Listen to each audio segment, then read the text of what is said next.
नमस्कार, home TV Bharat में आपका स्वागत। राजधानी लखनऊ में ईद उल अजहा यानी बकरीद का त्यौहार पूरे अकीदत, भाईचारे और शांतिपूर्ण माहौल में मनाया गया। सुबह से ही शहर की ईदगाहों और मस्जिदों में नमाजियों की भारी भीड़ देखने को मिली। लोगों ने ईद की नमाज अदा कर देश में अमन, चैन और खुशहाली और तरक्की की दुआ मांगी। त्यौहार को लेकर पुलिस और प्रशासन पूरी तरह सतर्क नजर आया। संवेदनशील इलाकों, प्रमुख चौराहों और सार्वजनिक स्थलों पर सुरक्षा कड़े इंतजाम किए गए थे। प्रशासन लगातार हालत पर नज़र बनाए हुए है और जिसमें पूरे शहर में शांति और सौहार्द का माहौल कायम रहा। नमाज के बाद लोगों ने एक दूसरे के गले लगाकर ईद की मुबारक दी और बच्चों और युवाओं में त्यौहार को लेकर खास उत्साह देखने को मिला और प्रशासन की सतर्कता और जनता की सहयोग से बकरीद का पर्व शांतिपूर्ण तरीके से संपन्न हुआ।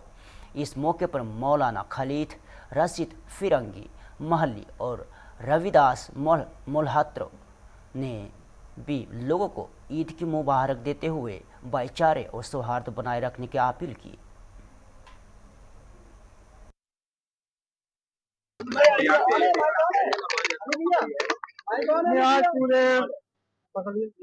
आज पूरे मुल्क में ईद उल अजहा यानी बकरीद बड़े पैमाने पर सेलिब्रेट की गई है। हमारे लखनऊ की तारीखी ईदगाह में लाखों मुसलमानों ने बकरीद की नमाज अदा की और नमाज के बाद मुल्क की तामीर और तरक्की के साथ साथ इतनी सख्त गर्मी और गरानी से निजात के लिए खुसूसी दुआ की गई।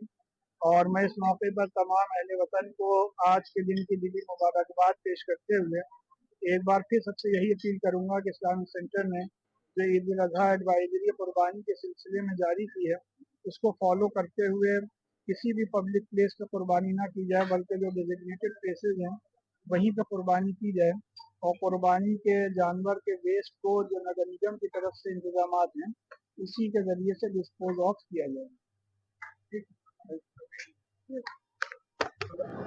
देखिए, सबसे पहले तो मैं तमाम देशवासियों को ईद उल अजहा की मुबारकबाद पेश करूंगा और तमाम मुसलमानों से ये गुजारिश करूंगा कि जो भी guideline Islamic centre of India की तरफ से जारी की गई है उसका पालन करें।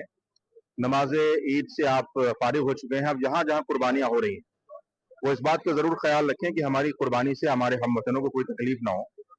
कुर्बानी के ताल्लुक से कोई भी वायरल पोस्ट या वीडियो अपने सोशल मीडिया अकाउंट पर न डालें और जो भी नगर निगम की गाइडलाइन है, इस्लामिक सेंटर ऑफ इंडिया की गाइडलाइन है सफाई सुथराई से ताल्लुक, वो तमाम चीजों को अपनाएं और एक हंसी और खुशी के माहौल में ईद उल अजहा का त्यौहार मनाएं। यही मेरी तमाम लोगों से गुजारिश है। देखिए, ये बकरीद का त्यौहार सदियों से चला आ रहा है। ये एक भाईचारा का संदेशा है। हमने अभी नमाज पढ़ी और सबसे गले मिले, इसमें जाति धर्म नहीं देखा। तो मैं दिल की गहराइयों से देशवासियों, बाहर भी जो लोग रहते हैं इंडिया के, उन सभी को दिल की गहराइयों से बकरीद की मुबारकबाद देता हूँ और अपनी तरफ से मैं ये कहता हूँ कि जानवर की कुर्बानी दे देना भर ईद मनाना नहीं। जानवर की कुर्बानी सब दे भी नहीं सकते, जिसकी हैसियत नहीं वो नहीं दे पाएगा, तो इसका मतलब वो कुर्बानी, वो इसको ईद नहीं मना पाएगा। वो भी कुर्बानी दे सकता है। हम जानवर की कुर्बानी देने के बाद अपने मुंह से ऐसे शब्द निकालें कि लोगों को अच्छा लगे, वो कुर्बानी। अपने हाथ ऐसी तरफ बढ़ाएं जिससे लोगों को फायदा हो, अपने पैर ऐसी जगह ले जाएं जहां पर लोगों को फायदा हो, ये सब कुर्बानी है। हम ऐसी चीज देखें और लोगों को समझाएं जो समाज के लिए, हमारे देश के लिए, हमारे प्रदेश के लिए, सभी लोगों के लिए फायदेमंद है। तो तब तो सही मतलब है कुर्बानी का।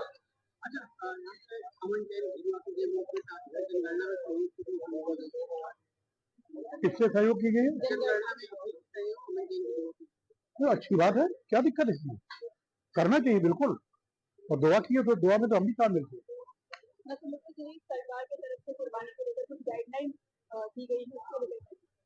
मैंने गाइडलाइन नहीं देखी है, लेकिन मैं सीधी सी बात जानता हूँ, ऐसा हमें कोई काम ना नमाज पढ़ने में, ना कुर्बानी करने में, ना कोई काम करने में ऐसा स्टेप नहीं उठाना चाहिए जिससे लोगों को तकलीफ। वासियों को बहुत बहुत दिली मुबारकबाद। हम लोगों ने संकल्प किया है कि आपस में गले मिल करके इस एकता को इतना अधिक मजबूत कर देंगे कि कोई भी सांप्रदायिक ताकत इस एकता को तोड़ ना पाए। आज कुर्बानी का दिन है। हम लोगों ने संकल्प किया है कि इस भाईचारे को, सद्भाव को कायम रखने के लिए अगर हमें कोई कुर्बानी करनी पड़ेगी तो उसके लिए हम लोग तैयार हैं, लेकिन हर हालत में हिंदू मुस्लिम एकता, सांप्रदायिक सद्भाव कायम करने का काम करेंगे। आज पूरे देश में अमन और शांति के साथ ये त्योहार मनाया जा रहा है।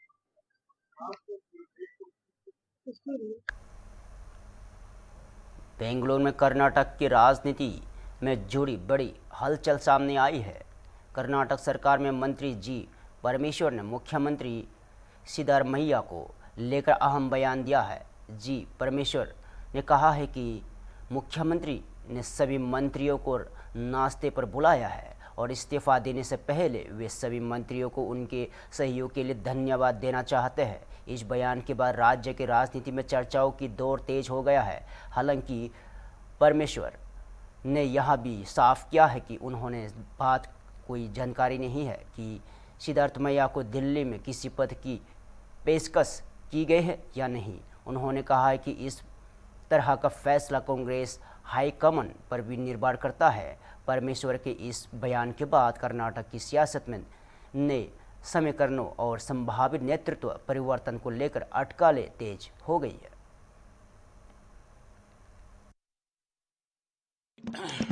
Chief Minister has called all the ministers for a breakfast, and before he submits the resignation, he wants to thank all the ministers for their cooperation and things like that. That's why he has called a breakfast meeting. So will we be seeing Siddaramaiah sir now moving to national politics, sir, as a Rajya Sabha member there? Because as a senior party member from a party, sir, of course you would have a message about it as well. And the role that he has played as a OBC leader as well, sir. Is the community ready for it? But firstly, will we see him in No, national politics? These decisions have to be taken by the High Command. But sir, I at this point of time, I am not aware whether he was offered a position in Delhi. It is up to the High Command. But sir, is the state leaders, as a senior leader, are the state leaders, sir, are senior leaders, Parameshwar ಅವರ ಹೆಸರು ಮುನ್ನೆಲೆಗೆ ಬರುತ್ತೆ. CM ವಿಚಾರಕ್ಕೆ ಬಂದಾಗ ಪರಮೇಶ್ವರ್ ಹೆಸರು ಮುನ್ನೆಲೆಗೆ ಬರುತ್ತೆ ಅಂತಾನೆ ಹೇಳ್ತಿದ್ದಾರೆ. ಸತೀಶ್ ಹೇಳಿದ್ರ? ಹೌದೌದು, ಈಗಷ್ಟೇ ಕೇಳ್ತೀನಿ, ಈಗ ಸಿಗ್ತಾರಲ್ಲಿ ಕೇಳ್ತೀನಿ. ಸಿಎಂ ರಿಸೈನ್ ಮಾಡ್ತಾರಾ sir? Sir, as a senior leader, sir, are senior leaders from the party ready to send Siddaramaiah to national politics, sir? Because party No, it would is all require up him to the High Command. As I told you, it's all up to the High Command. Sir, when is CM oath taking ceremony expected? All that will be decided later. Yeah. Thank you. So when is it expected likely? Tomorrow. Thank you. sir, last question, you see, sir, the if at all Ranchi में कर्नाटक के मुख्यमंत्री पद को लेकर जारी सियासी चर्चाओं के बीच बसपा नेता पाटुल सहदेव कांग्रेस पर निशाना साधा है। पाटुल सहदेव ने कहा है कि कर्नाटक और कांग्रेस को लेकर एक पुरानी कहावत है कि वहाँ वही होता है जो राहुल गांधी चाहते हैं, ना कि विधायकों की मर्जी। उन्होंने आरोप लगाया कि राहुल गांधी एक और देश भर में घूम घूम कर ओबीसी समाज की बात करते हैं, जबकि दूसरी ओर कांग्रेस अपने एकमात्र ओबीसी मुख्यमंत्री सिद्धरामैया को बदलने जा रही है। और हालांकि उन्होंने यह भी कहा है कि यह कांग्रेस का आंतरिक मामला है, लेकिन जनता सब देख रही है। बसपा नेता के इस बयान के बाद कर्नाटक की राजनीति को लेकर बयानबाजी और तेज हो गई है।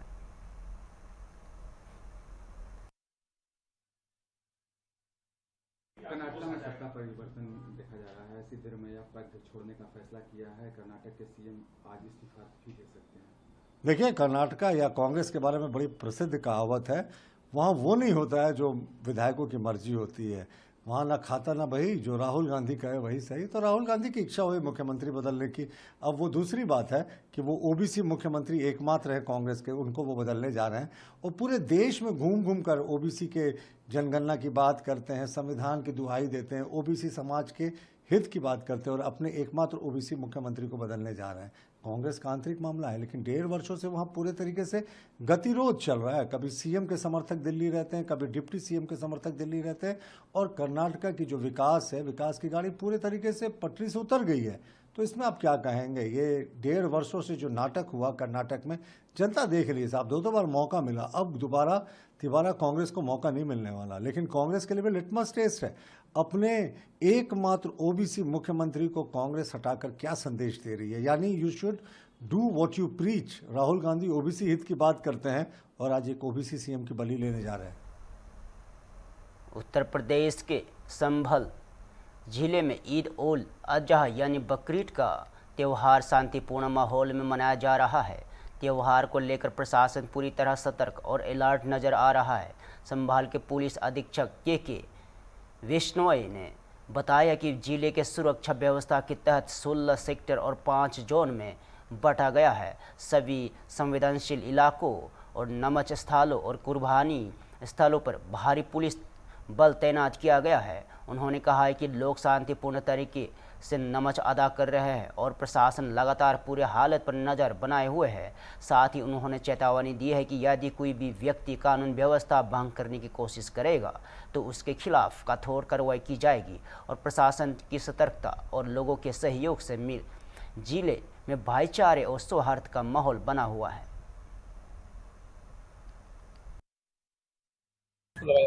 जनपद संभल में चंद्र दर्शन के अनुसार आज बकरीद का त्यौहार है वो मनाया जा रहा है। कुल 838 ईदगाह और मस्जिदों पे नमाज है ऑलरेडी अदा की जा चुकी है। शांतिपूर्ण ढंग से सभी लोगों द्वारा नमाज अदा की जा रही है। जनपद संभल को कुल 16 सेक्टर्स और 5 जोन के अंदर बांटा गया है। सभी जगह पे मजिस्ट्रेट है और पुलिस की ड्यूटी है वो तैनात है, और वो ड्यूटी जो है अपना टाइम जोन के हिसाब से सभी लोग शाम तक करते रहेंगे। और जितने भी कुर्बानी के स्थल हैं पब्लिकली हैं, उन सब जगहों पे भी फोर्स भी लगाई गई है, उनको डेजिग्नेट किया गया है। उनके अलावा कोई भी व्यक्ति है वो इलीगल जगहों पे कुर्बानी ना करे, इसके लिए स्ट्रिक्ट इंस्ट्रक्शंस भी दिए गए हैं, और जो लोग वायलेट करेगा उसके खिलाफ कार्रवाई की जाएगी। और नमाज पढ़ने से लेके जितनी भी जगह हैं वो सभी भी, कोई भी ऐसी जगह जहाँ की पब्लिकली डेजिग्नेटेड नहीं है, उन जगहों पर अगर कोई व्यक्ति ऐसे धार्मिक कृत्य या कानून व्यवस्था को अपने हाथ में लेने का प्रयास करता है उसके खिलाफ कठोर से कठोर कार्रवाई करने के निर्देश भी दिए गए हैं। और जनपद संभल के सभी निवासियों के द्वारा शांतिपूर्वक तरीके से कानून व्यवस्था को बनाए रखने में पुलिस और प्रशासन का भरपूर सहयोग दिया है। Thank you. दिल्ली में केंद्रीय शिक्षा मंत्री धर्मेंद्र प्रधान ने सीबीएसई के 12वीं कक्षा की परीक्षा को लेकर सामने आए मुद्दों पर बड़ा बयान दिया है। उन्होंने कहा है कि कुछ विषयों पर लेकर मिली शिकायतों और विसंगतियों के बाद आप पुनर्मूल्यांकन प्रक्रिया शुरू की जाएगी। शिक्षा मंत्री ने बताया है कि इस वर्ष करीब 17 लाख विद्यार्थियों ने परीक्षा दी थी और सभी उत्तर पुस्तिकाओं को सुरक्षित रखा गया है और कुल 98 लाख उत्तर पुस्तिकाओं की प्रक्रिया तैयार की गई, जिनमें से लगभग 40 करोड़ स्कैन किए गए पृष्ठों का मूल्यांकन पहली बार OSM यानी ऑन स्क्रीन मार्किंग प्रणाली के जरिए किया गया। उन्होंने कहा है कि OSM एक आधुनिक और छात्र केंद्रित व्यवस्था है जिससे भारत समेत दुनिया कई संस्थान अपना रहे हैं, और हालांकि कुछ तकनीक और प्रक्रिया संबंधी विसंगतियां सामने आई है जिसकी जिम्मेदारी वहां स्वयं लेते हैं और उन्हें जल्द ही ठीक किया जाएगा। और केंद्रीय मंत्री ने यहां भी कहा है कि यहां प्रणाली भविष्य के लिए प्रगतिशील कदम है और इसमें आगे भी कई सुधार किए जाएंगे और ताकि छात्रों को बेहतर और पारदर्शी मूल्यांकन मिल सके।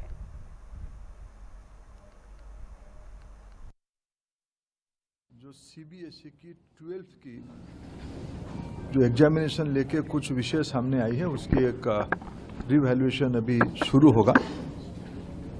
17 लाख विद्यार्थी परीक्षा दिए थे, उनमें से हर एक की जो कॉपी उन्होंने आंसर किया है इससे 98 लाख कॉपी पे उनकी उत्तर सुरक्षित है।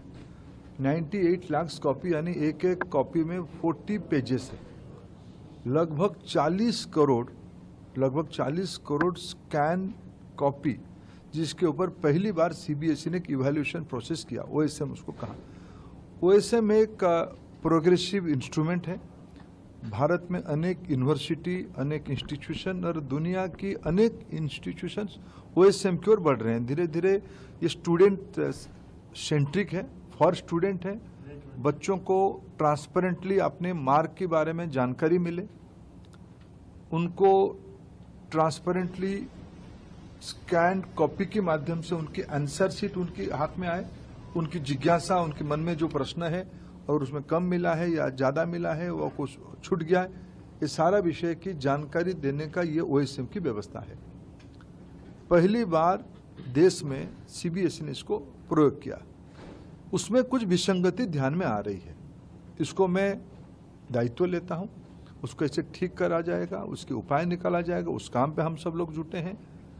हम एक भी विद्यार्थी की अनआंसर्ड क्वारी को, कोई उनकी मन की जिज्ञासा को हम असमाधित नहीं छोड़ेंगे। ये ट्रांसपेरेंसी के साथ साथ क्वालिटेटिव एक विषय है, क्वालिटी की उपलब्धि कराने का एक विषय है। इसमें अनेक सुधार होने की संभावना भी है। उसमें जो कुछ विसंगति आई है, जब इतने बड़े मात्रा में इसको व्यवस्था किया गया, मैंने जैसे कहा 40 करोड़ पेपर स्कैन हुई है, उसमें से 17 लाख में से 4 लाख स्टूडेंट्स लौट के आए हैं। अपना आंसर शीट को उन्होंने अपने हाथ में लिया है। लगभग 11 लाख कॉपी उनके पास गया है, उसको भी वो देख रहे हैं। इसकी फिर हम लोगों ने आज बैठ के हमारी सारे जब थोड़ा चिंता आई, सीबीएसई ने बहुत सारे अच्छे एजेंसियों को भी, अभी आईबी को भी इन्वॉल्व किया है। उसमें भारत सरकार की जो सारे टेक्नोलॉजी को सर्टिफाई करने वाले वो एजेंसी भी काम पे लगे हैं। हमने विशेष करके 2 आईआईटी को, हमारे आईआईटी कानपुर, आईआईटी मद्रास, दोनों डायरेक्टर को अनुरोध किया था। हमारे देश के 2 कॉम्पिटेंट इंस्टीट्यूशन है, उनकी भी एक्सपर्ट टीम आके उसमें काम कर रहा है। अभी मैंने वित्त मंत्री जी को अनुरोध किया था कि पेमेंट सुगम करने के लिए, पेमेंट गेटवे को व्यवस्थित करने के लिए उन्होंने 4 पीएसयू बैंक को फाइनेंशियल सर्विस डिपार्टमेंट ने सीबीएसई के साथ जोड़ा। SBI, Indian bank, bank of Baroda और कानारा बैंक, ये सारे लोग अपना पेमेंट गेटवे को सीबीएसई के पोर्टल के साथ इंटीग्रेशन भी कर चुके हैं। हमारी पूरा आईआईटी का एक एक्सपर्ट प्रोफेसर ग्रुप उसको निगरानी कर रहा है। और सीबीएसई की जो सॉफ्टवेयर बना है, उसकी जो कोडिंग वगैरह एक इंटरनल कैपेसिटी के लोग बनाए हैं, इंटरनल लोग बनाए, या जो टीम करके हम लोग इसकी बच्चों को कोई और दिक्कत ना आए। जो दिक्कत आई है उसके लिए हम जिम्मेदारी लेते हैं, हम खेद प्रकट करते हैं। और मैं आपको आश्वस्त करता हूँ, अगर कोई इंटेंशनल जिम्मेवार रहेगा, मैं सरकार की ओर से दायित्व लेकर कर रहा हूँ, किसी को हम स्पेयर नहीं करेंगे। वो कितना भी बड़ा व्यक्ति हो, सीबीएसई के अंदर हो, सीबीएसई के बाहर हो या सरकार के अंदर हो, हम सारे व्यक्तियों को, हम सब अकाउंटेबल है। डेमोक्रेसी में हम कुछ ही चीज़ों से हम भाग नहीं रहे, लेकिन हमें अपने बच्चों को, जो 17 लाख बच्चे परीक्षा दिए हैं, उनकी हितों की हमारी सर्वोपरि है। हम पूरा आश्वस्त करते हैं इसको। बच्चे अभी ये पुराना प्रक्रिया है, लोग परीक्षा देते हैं मैन्युअली, वो रीचेकिंग और रिवैल्यूएशन के लिए अप्लाई करते हैं, उनको फिर उसकी प्रश्न को लेकर उनको रिवैल्यूएशन किया जाता है। इस बार उसको ऑनलाइन डिजिटल किया गया है। इसको हम आश्वस्त करते हैं, उसको व्यवस्थित कर लिया जाएगा। उत्तर प्रदेश के मुरादाबाद में ईद उल अजहा यानी बकरीद का त्यौहार शांतिपूर्ण और सौहार्दपूर्ण माहौल में संपन्न हुआ और सुबह से ही ईदगाहों में, मस्जिदों में नमाजियों की भारी भीड़ देखने को मिली, जहां लोगों ने अमन, चैन और खुशहाली की दुआ मांगी। और मुरादाबाद के जिलाधिकारी राजेंद्र पेशिया ने बताया कि त्यौहार से पहले भी सभी शांति समिति और बैठकों को सफलतापूर्वक आयोजन किया गया था और प्रशासन द्वारा सभी समुदायों और विभागों के साथ लगातार संवाद और समन्वय बनाए रखा गया, जिसके चलते पूरा आयोजन शांतिपूर्ण ढंग से संपन्न हुआ। और डीएम ने कहा है कि बकरीद की नमाज खुशहाल और सकुशल और संपन्न हुई है और जिले में हर जगह शांति का माहौल बना हो रहा और प्रशासन लगातार निगरानी करता रहा ताकि किसी भी तरह की अव्यवस्था ना हो और प्रशासन की सतर्कता और लोगों के सहयोग से मुरादाबाद में बकरीद का पर्व भाईचारे और सौहार्द के साथ मनाया गया। चुकी है आज मुरादाबाद में ईदगाह पर मैं और कप्तान साहब दोनों सुबह से आए हुए हैं, हमारी टीम भी लगी हुई है और इससे पूर्व भी जितनी भी शांति समिति की बैठकें हैं वो सकुशल संपन्न की गई, सबसे संवाद कायम किया गया और समन्वय बना करके सभी विभागों ने अच्छा कार्य किया, चाहे स्वच्छता हो, पेयजल हो, विद्युत हो या अन्य कोई भी समस्या, उन सभी का समाधान किया गया। और इसके साथ साथ आज बकरीद की नमाज सकुशल संपन्न हुई है और सब लोग अपने अपने घरों में नमाज अदा करके जा रहे हैं। सर, किस तरीके के इंस्ट्रक्शंस आपके द्वारा नमाज को लेके, कुर्बानी को लेके और तमाम तरीके के अरेंजमेंट्स को लेके और सजेशंस के दिए गए? गत कई वर्षों से जो निरंतर निर्देश दिए जाते हैं उनका अनुपालन मौके पर पशु का कटान नहीं होगा, सड़क पर नमाज नहीं होगी। इसके साथ साथ यानी जो भी व्यक्ति है वो विभिन्न प्रकार की नुमाइश या सोशल मीडिया पर तरह तरह की अफवाह नहीं फैलाएगा।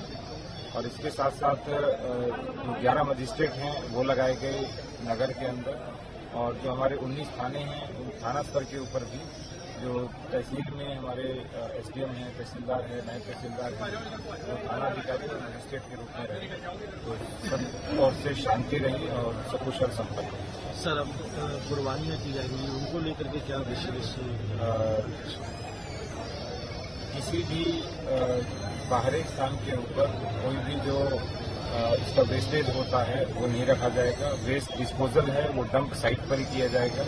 इसके लिए ट्रांसपोर्टेशन के लिए नगर निगम ने अपने अपने वाहन लगाए और ग्रामीण क्षेत्रों में भी जो ग्राम प्रधान हैं वो इसके विषय में सचेत हैं और आगामी 3 दिन तक कुर्बानी चलेगी और उसमें किसी भी प्रकार की नगर निगम का या नगर पालिका, नगर पंचायत या ग्राम पंचायत का जो सहयोग है वो हमारी ओर से किया जाएगा। महाराष्ट्र के ठाणे जिले में बकरीद के त्यौहार को लेकर सुरक्षा व्यवस्था कड़ी कर दी गई है और प्रशासन और पुलिस पूरी तरह अलर्ट मोड में नजर आ रहे हैं ताकि त्यौहार शांतिपूर्ण माहौल में संपन्न हो सके। मीरा रोड के डीसीपी राहुल चौहान ने बताया कि शहर में करीब 550 पुलिसकर्मियों की तैनाती की गई है। इसके साथ ही पुलिस लगातार पेट्रोलिंग भी कर रही है और संवेदनशील इलाकों में विशेष सुरक्षा व्यवस्था की गई है। उन्होंने कहा है कि फिलहाल बकरीद का त्यौहार शांतिपूर्ण वातावरण में मनाया जा रहा है। साथ ही किसी भी अफवाह या भ्रामक जानकारी को रोकने के लिए सोशल मीडिया पर भी लगातार निगरानी रखी जा रही है। पुलिस प्रशासन ने लोगों से शांति और सौहार्द बनाए रखने की अपील की है ताकि त्यौहार आपसी भाईचारे के साथ संपन्न हो सके।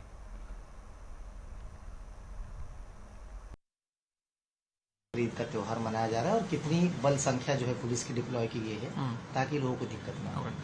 2 दिन पहले पूनम क्लस्टर में एक इश्यू हो गया था। वहाँ पे कुछ लोगों ने कुर्बानी के लिए जो बकरे है वो सोसाइटी में लाए थे। उसके ऊपर एक ग्रुप ने ऑब्जेक्शन किया था, तो उसके बाद प्रशासन ने एक मीटिंग लिया। मीटिंग में सब चीजें डिस्कस हो गई। उसके बाद ऐसे तय हो गया कि महानगर पालिका एक जगह तय करेगी और वहाँ पे बकरे रखने की अरेंजमेंट कर देगी। तो वहाँ पे उसके बाद सोसाइटी के लोगों के साथ मीटिंग हो गई और मीटिंग में उन्होंने कंसेंसस से डिसाइड किया कि ये बकरे हम यहाँ से हटा देंगे। तो वो बकरे हटा के महानगर पालिका के जगह पे रख दिए थे। उसके बाद वहाँ पे कोई भी इशू नहीं था। वहाँ पे आज भी बकरीद का जो त्यौहार है वो शांति से चालू है और वहाँ पे हमारे पुलिस पर्सनल जो है हमने डिप्लॉय कर दिए है। ये छोड़ के भी सिटी में हमने टोटल 550 पुलिस जवान हमने तैनात किए हैं। तो हमारी कंटिन्यूअसली पेट्रोलिंग चालू है। जो भी सेंसिटिव पॉइंट्स है वहाँ पे हमने पुलिस पर्सनल तैनात किए हैं। तो अभी जो बकरीद का जो त्यौहार है अभी शांतता में वातावरण में चालू है। मीरा रोड के नागरिकों से आप क्या गुजारिश करेंगे, क्योंकि हमने देखा है कि कुछ न कुछ मीरा रोड में पिछले कई महीनों से होते ही जा रहा है। एक समुदाय को लेकर के दूसरे समुदाय को लेकर के कोई इस तरह के इंसिडेंट्स आ गए। तो आज शांतिपूर्वक चीज रहे, पुलिस बल तैनात है और अगर कोई किसी प्रकार की गतिविधि करता है तो किस तरह की कार्रवाई की जाए। नहीं, मैं सब मेरा भाईंदर के जो लोग हैं उनसे यही अपील करूंगा कि आप जो त्योहार है वो आप शांतिमय वातावरण में सेलिब्रेट कीजिए। यहाँ पे किसी को कोई भी दिक्कत होगी तो पुलिस को संपर्क कर सकते हैं। पुलिस आपकी सहायता के लिए तत्पर रहेगी और जो भी कोई अफवाह पसराने की वगैरह कोशिश की तो हमारी एमबीवीपी पुलिस की जो साइबर टीम है वो पूरे सोशल मीडिया पे नजर बनाई हुई है। तो जो भी ऐसे लोग होंगे उनके ऊपर स्ट्रिक्ट एक्शन हम ले लेंगे। Thank you sir. फिलहाल के लिए इतना ही। ताज़ा खबरों पर बने रहिए होम टीवी भारत के साथ।